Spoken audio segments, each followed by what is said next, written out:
नमस्कार. विकसित भारत अभियानमध्ये आपले सर्वांचे स्वागत. मी आहे अनुष्का. मी आहे आस्था. मी आहे यश. मी आहे परी. मी आहे समीर.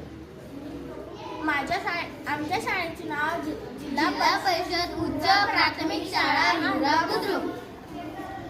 हे आम्ही बनवलेला प्रोजेक्ट आहे.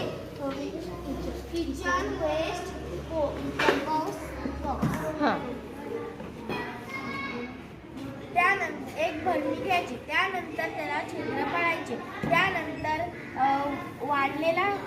वाढलेले पानं किंवा वर्तमानपत्राचा थर टाकायचा. स्वयंपाकघरात स्वयंपाक केल्यानंतर जो कचरा उरतो तो याच्यात टाकायचा. त्यानंतर मातीचा थर त्यामध्ये टाका. त्या 2-3 दिवसांनी त्याला डवळा करा आणि ते जर सुके असेल त्याच्यावर पाणी शिपडा.